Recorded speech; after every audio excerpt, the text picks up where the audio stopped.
Nous sommes en train de vous parler du tourisme en République démocratique du Congo. La fois passée, nous avions introduit sur le tourisme de mémoire, comment honorer ceux qui nous ont précédés. Et nous vous avions parlé de la préhistoire européenne, africaine, mais aussi congolais. Nous avions expliqué qu'en Europe, le climat n'est pas favorable comme en Afrique parce qu'il fait froid, mais malheureusement les hommes se sont adaptés et ont rendu agréable la vie en Europe. C'est pourquoi beaucoup de gens veulent quitter l'Afrique pour aller en Europe. Nous vous avions parlé de l'Afrique, que l'Afrique est le berceau de l'humanité. Et le berceau de l'humanité où le climat est favorable à l'humanité parce que nous avons le climat chaud et humide, une faune riche en mammifères. Et vous devez savoir que en RDC aussi, nous avons des traces préhistoriques au niveau du Chango. Nous avons des traces préhistoriques au niveau du Bas-Congo, mais aussi au niveau du Kasaï et au niveau du Katanga. Et pendant longtemps, l'Afrique a été couverte de forêts denses et malsaines, peu favorables à la pénétration de l'homme. Mais vous devez savoir, au cours du temps, il y a eu de grandes périodes d'humidité, les périodes de séchement. C'est pourquoi nous avons des déserts de Kalahari. Et tout cela, c'est dans l'histoire. Alors nous allons parler aujourd'hui du Congo avant l'arrivée des Belges. Donc c'est très important que vous puissiez connaître, avant l'arrivée des Belges, qu'est-ce qui était au Congo. L'histoire de la République démocratique du Congo en Afrique centrale demeure un mystère parce qu'il y avait des communautés politiques organisées sous l'impulsion d'un chef de famille qui se transforme en un monarque. Et tout ce que nous sommes en train de vous dire ont été recueillis par la tradition orale et des archives des enquêteurs, des missionnaires, des fonctionnaires territoriaux.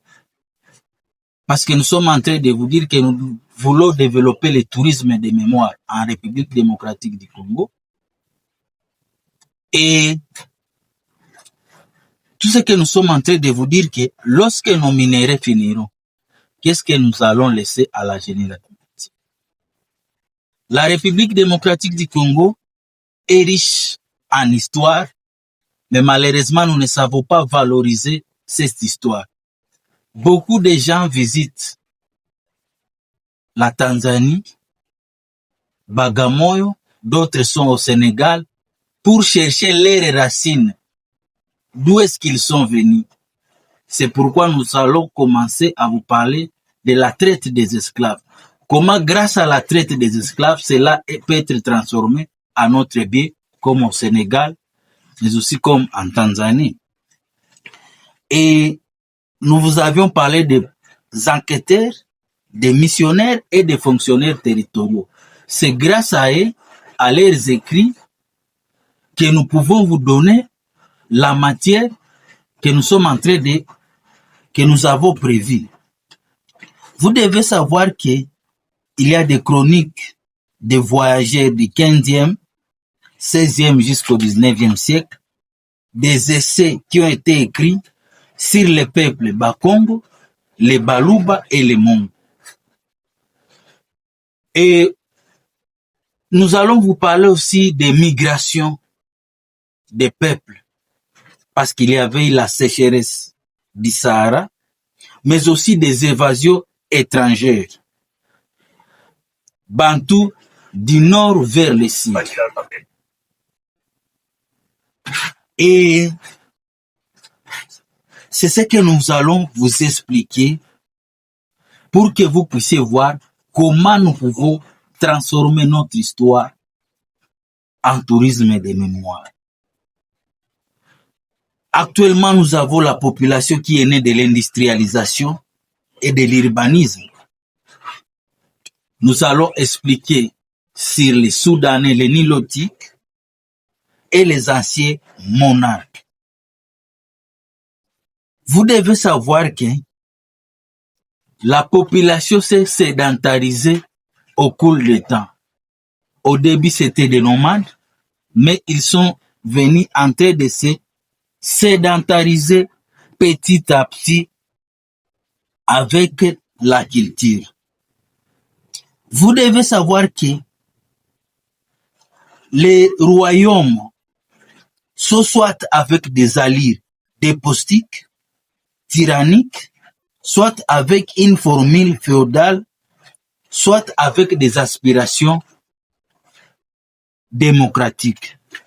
C'est pourquoi nous allons vous parler du royaume Congo, mais aussi nous allons vous parler du royaume de Bakuba, mais aussi de l'empire Baluba. Et à part cela, nous avons des sultanats au nord de la République démocratique du Congo, les Azande et les Mangoubetu. Tout cela, tous ces peuples forment la République démocratique du Congo actuellement. Beaucoup de touristes veulent venir en République démocratique du Congo pour être en contact avec les peuples qui habitent ces royaumes au niveau du Haut-Ouélé, où vous pouvez trouver les Azande et les Mangoubetu, mais aussi au niveau de Kasaï, où vous pouvez trouver les Bachom, mais aussi au niveau du Katanga. Sans oublier au niveau du Bas-Congo, où il y a des royaumes qui se sont développés. C'est pourquoi nous voulons vous expliquer davantage comment nous pouvons mettre cela à notre profit. Et c'est très important que vous puissiez connaître ce qui s'est passé avant les Européens. Parce que beaucoup de gens pensent que l'Afrique était vide. L'Afrique était habitée par des peuples, par des royaumes, par des empires. Mais actuellement qui ont changé. Même si nous avons gardé la coutume, alors comment concilier l'administration actuelle avec les royaumes, avec les chefs coutumiers d'aujourd'hui? Parce que c'est ce que nous allons développer et vous montrer que grâce à l'histoire, nous pouvons transformer les potentiels touristiques de la République démocratique du Congo, les potentiels historiques et archéologiques.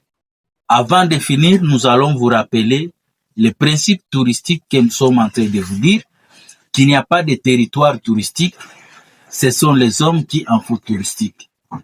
C'est le tourisme qui paie la conservation, et sans les touristes, il n'y a pas de tourisme. Nous voulons vous aider à transformer les potentiels touristiques de la République démocratique du Congo en argent. Mais aussi, nous sommes en train de vous dire qu'avoir les potentiels touristiques ne fait pas de nous une destination touristique. La République démocratique du Congo a des potentiels touristiques énormes de premier ordre. Nous avons plus de 1000 sites touristiques du niveau international, mais actuellement qui ne sont pas fréquentés. C'est pourquoi nous allons vous expliquer comment nous pouvons transformer ces potentiels en argent. Merci de nous avoir suivis. Rendez-vous dans nos prochaines vidéos où nous allons vous parler des empires et des royaumes qui ont existé avant l'arrivée de la Belgique.